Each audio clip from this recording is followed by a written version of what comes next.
नमस्कार मंडळी, मी अब्दुल एजाज आपल्या सर्वांचे स्वागत करतोय. आजच्या व्हिडिओमध्ये आपण बघणार आहोत योविन पोर्टलमध्ये तालुका स्तरावरून आपल्या तालुक्या अंतर्गत मॉनिटरिंग करायची असेल, संनियंत्रण करायचं असेल तर योविन पोर्टलमध्ये लॉग इन करून रिपोर्ट्स कसे बघायचे आणि त्यांचा वापर कसा करायचा या संदर्भात आज आपण चर्चा करूया. आपण सर्व या ठिकाणी बघू शकतो एक तालुक्याची आयडी या ठिकाणी लॉग इन केलेली आहे. लॉग इन केल्यानंतर आपल्याला UIP रिपोर्ट्स वर क्लिक करायचं आहे. या ठिकाणी क्लिक केल्यानंतर योविन मध्ये जेवढे रिपोर्ट्स जनरेट होतात, तयार होतात, ते सर्व रिपोर्ट्सची माहिती आपल्याला या ठिकाणी मिळते. आज आपण चर्चा करणार आहोत हेल्थ फॅसिलिटी संदर्भात. या टॅब मध्ये आपल्याला रिपोर्ट कोणता मिळेल आणि त्याचा वापर आपल्याला कसा करता येईल. पहिले आपण हेल्थ फॅसिलिटीवर क्लिक करणार. या ठिकाणी आपल्याला आपल्या तालुक्या अंतर्गत जेवढे आरोग्य संस्था आहेत त्या आरोग्य संस्थाची माहिती आपल्याला मिळते.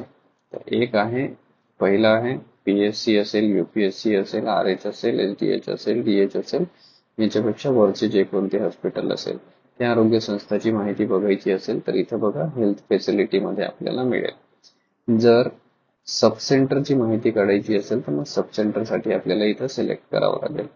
इथं सिलेक्ट करून आपण सब सेंटरचा डेटा काढू शकतो.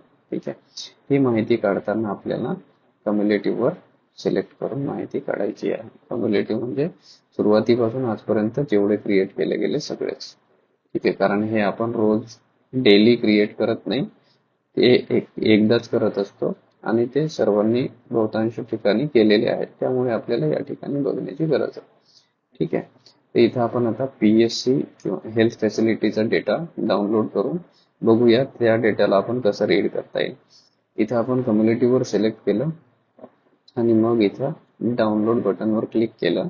इथे एक्सेल फॉर्मॅटमध्ये ते डाउनलोड होते. डाउनलोड केलेली फाईल जेव्हा आपण ओपन करू तर ही अशा पद्धतीनं आपल्याला दिसते. ठीक आहे, तर या ठिकाणी बघा आपल्याला बरीचशी माहिती याच्यामध्ये मिळते की हे डिलिव्हरी पॉइंट आहे की नाही, प्रायव्हेट आहे की गव्हर्नमेंट आहे, PSC आहे, RH आहे, जे काही माहिती आहे, अर्बन आहे, रुरल आहे,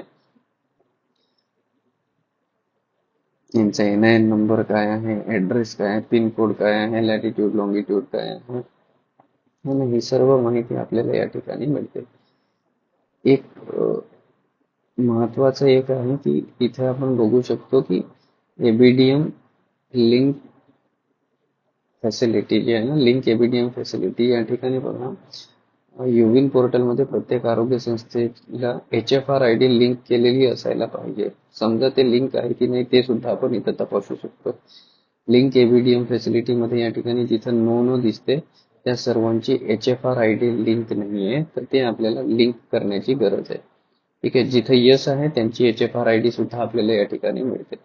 आणि कोणत्या आरोग्य संस्थेचा स्टेटस हे ऍक्टिव्ह असलं पाहिजे. जे इनऍक्टिव्ह आहे त्यांचा रिपोर्ट आपण जनरेट करून काही कामाचं नाही. जे इनऍक्टिव्ह आहे त्यांना पहिले आपण डिलीट करून देऊ.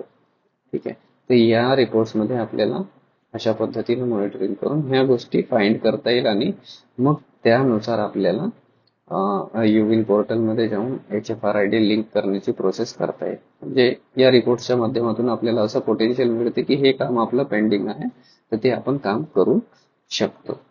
ठीक आहे, तर अशा पद्धतीने आपल्याला सब सेंटरचा रिपोर्ट सुद्धा आपण त्याच पद्धतीनं काढू शकतो. इथं आपल्याला सिलेक्ट करून सब सेंटरवर क्लिक करून कम्युनिटी वर बघितले की मग डाउनलोड करून ते सुद्धा बघू शकतो.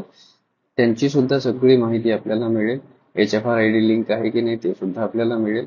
ज्या ठिकाणी नो लिहिलेलं आहे, ज्या ठिकाणी HFR च्या कॉलम मध्ये इथे नो लिहिलेलं आहे त्याचं HFR लिंक नाहीये, किंवा ABDM फॅसिलिटी मध्ये ज्या ठिकाणी ब्लँक दिसते याचा अर्थ त्यांचा HFR लिंक नाही. जर लिंक असेल तर या ठिकाणी असं लिहून येत असते. ठीक आहे, तर अशा पद्धतीने आपण हे बघू शकतो. रिपोर्टचा वापर अशा पद्धतीने करू शकतो. धन्यवाद.